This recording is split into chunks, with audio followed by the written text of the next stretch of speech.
but it appears that Lupicinus's army was overwhelmed, broken, and put to flight. Once the Goths were ready to move on, there was literally no one around to stop them. The immediate vicinity had been defended only by the Roman forces the Goths had just broken. What garrisons remained on the frontier line were spread out and isolated. Attempting to do something about the Goths without reinforcements would have been suicide, so these garrisons simply sat tight behind their walls and waited. The word immediately went out to east and west that the Goths were loose in the central part of the empire. In the east, Valens had to have greeted this news with a profanity-laced tirade. I know that I would have anyway. The emperor was gearing up for a major war against the Sassanids, and the last time he had checked, the Goths were supposed to be supplying troops for that major war. Now they've gone berserk, smashed the local Roman army, and are running amok in Thrace? What the hell happened? As had been the case with Constantine II twice during his reign, Valens was left with a problem that could only be solved by moving in a major force to contain the damage right at the moment when he absolutely could not pull troops off the Syrian frontier. Hell and damnation. In the west, the young Emperor Gratian received word of the Gothic revolt and immediately wanted to do something to help. But in his rush to be helpful, he got a bit carried away. Pretty soon, orders were flying around to the effect that the whole of the Rhine legions were to pack up at once and march east. But proving that General Marabutus, the one who had elevated Valentinian II, still had absolutely no confidence in Gratian's military judgment, and that Gratian's power at this point was not at all absolute, the Roman High Command rewrote the orders in transit. A major force from the Rhine could and should be detached to go fight the Goths, but to leave the Rhine unprotected, no matter how calm it had been the last few years, would have been dereliction of duty. As we will soon see, the decision to leave the Rhine well defended would come back to do whatever the opposite of haunt the Romans is. The Western Expeditionary Force that was sent was led by a general named Ricimer, who, so far as I can tell, is in no way related to the more famous Ricimer we'll deal with a bit down the road. The movement of the Goths is no certain thing during 377, so we don't know exactly how the year went blow by blow. But after running off Lupicinus, the Goths appear to have barreled south toward Adrianople, pillaging away to their heart's content. After the humiliations of the previous year, first being chased off their land by the Huns, then being exploited by the Romans, you can bet that they had some rage to burn off, and mercy was not presently in their vocabulary. Ricimer and his troops appear to have met up with an expeditionary force peeled off by Valens and sent in from the west. Wary of an open confrontation, Fritigern responded to the news of the arrival of the new Roman forces by leading his people back north. Ricimer followed until the Goths were once again contained to the lands near the border, whereupon the Roman commanders decided to make a play at ending the conflict right then and there. Position, but were unable to break the barbarians, and the Battle of Ad Salices turned out to be nothing but a bloody draw. It looked like a permanent solution to the Gothic problem was only going to come with the arrival of Valens, a fact that the Eastern Augustus was well aware of. In the wake of the news that the Goths were loose, Valens, again like Constantine II, rushed an embassy off to Shapur to work out a peace treaty with the Persians that would free up his men to march west. It took some time to get the terms worked out, and Valens had to agree to a treaty that was not at all favorable to Rome. But in the winter of 378, the two empires were once again technically at peace. Valens then assigned a skeleton crew to man the eastern frontier and turned the rest of his army west. But Valens knew instinctively that his own army might not be enough to overwhelm the Goths, and so he kept in communication with Gratian, constantly demanding more firepower from his younger colleague to help guarantee victory on the Danube. Gratian, as we've already seen, did not need much convincing, and when Valens announced that he was finally heading west, Gratian gathered up a mobile field army of his own and marched them into Illyria. By all accounts then, it looked like the Goths were about to be hit hard from both sides, and that the Gothic War would go down in history as just another temporary barbarian raid, rather than a full-scale war. But all the troop movement along the Rhine had caught the attention of the Alemanni, and they decided to take the opportunity to launch a raid of their own. The troops Marabudus had refused to redeploy did an excellent job slowing the progress of the Alemanni, but getting them back on the other side of the Rhine was going to take a more concerted effort. Gratian was forced to march his men back out of Illyria to deal with the crisis, writing to Valens that as soon as the Rhine was resecured he would be back, and that it shouldn't take more than a couple of months. This is normally where you'd expect to hear that, of course, it didn't take months for Gratian to push back the Alemanni, it took years, which left Valens to face the Goths alone. But the thing is, it did only take a few months. By the middle of summer 378, Gratian was back in Sirmium with his army, ready, willing, and able to help crush the Goths. So the question is, why did Valens go off and face them alone? Which is what he's about to do. It's a good question. A very good question.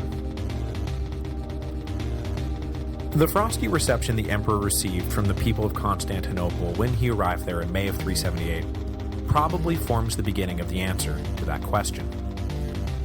Valens had never been popular in the capital, as evidenced by the ease with which Procopius had been able to take control of the city 10 years before. And Valens was now entering the capital a year and a half after the Goths had broken free of all restraints. Where, the people of Constantinople wondered, have you been?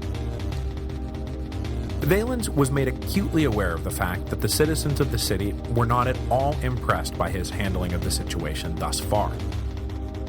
They wanted no more delays. They wanted action. They wanted Valens to go out and do something about the Goths, and more than that, they wanted victory.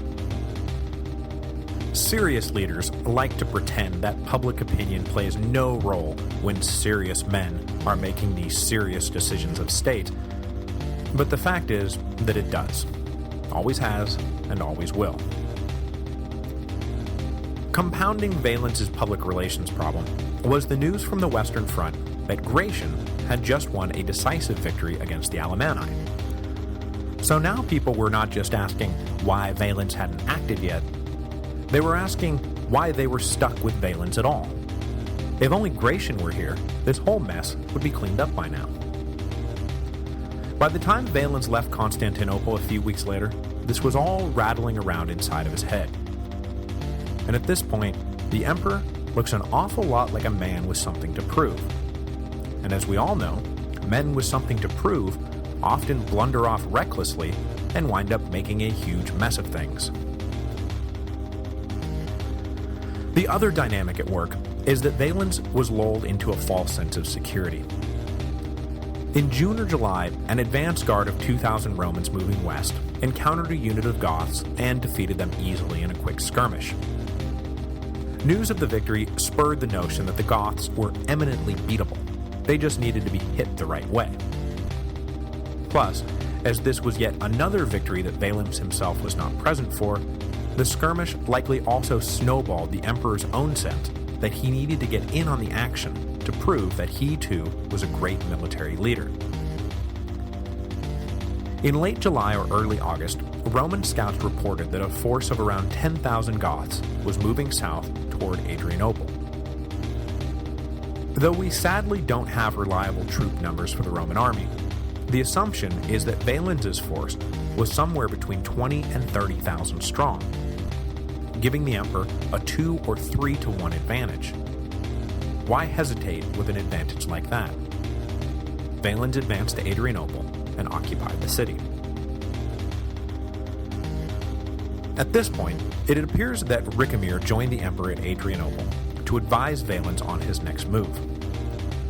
The Western general was emphatic that Valens ought to wait for Gratian's reinforcement.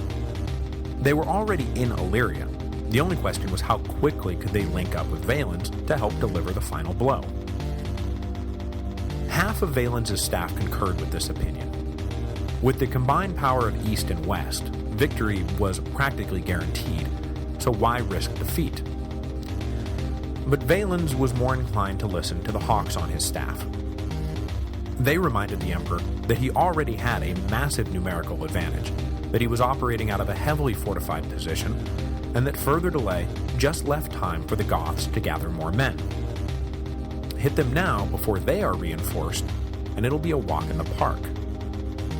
Plus, do we really need to remind you that if you wait for Gratian, that you'll be living with the fact that you had to be bailed out by your good luck with your reputation? Valens' decision became apparent after Fritigern sent envoys about a peace deal.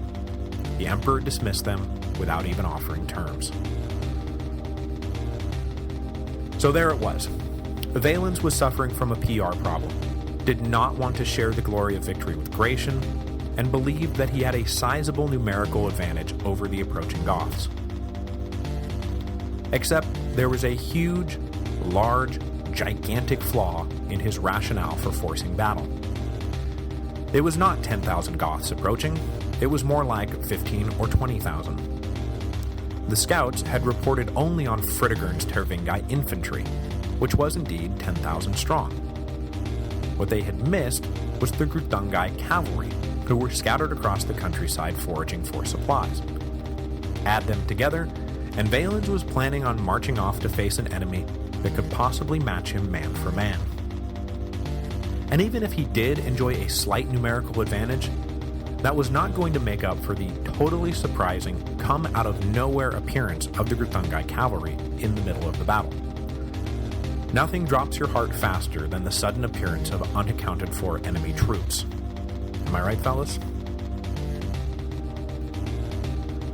On the morning of August 9, Valens led his army out of Adrianople, leaving behind only the imperial treasury and a small company of soldiers to guard the city walls. The rest he marched northwest toward the Goths. And what a march it turned out to be. Though we call what is about to ensue the Battle of Adrianople, the Romans marched for a good 7 or 8 hours before they finally made contact with the enemy, which did not exactly get the Romans off on the right foot. Instead of meeting the Goths rested and ready, the Romans met them tired and panting in the afternoon heat. But whatever. These were highly trained soldiers used to that kind of physical exertion. It shouldn't be too big of a deal that our guys are exhausted and their guys are fresh. Right? Fritigern had deployed his men in a compact mass protecting their wagon train, which was drawn up on a low hill. At this point, the Romans really did have a numerical advantage, so Fritigern's main objective was to stall for as long as possible until the Greuthungi cavalry could be rounded up. He and his men lit fires to create a huge smokescreen to confuse the situation, and then repeatedly asked to negotiate a peace. But Valens refused all entreaties, convinced that Fritigern was stalling to allow time for potential reinforcements to arrive, which is, of course, exactly what the Gothic king was doing. But though he was eager for battle, that did not mean that Valens ever actually gave the order to charge. In one of those funny little twists of fate, the Battle of Adrianople got going not because the opposing generals were ready for it to, but rather because an overzealous allied king on the Roman right flank advanced without orders. Before anyone could pull him back, the Battle of Adrianople was on.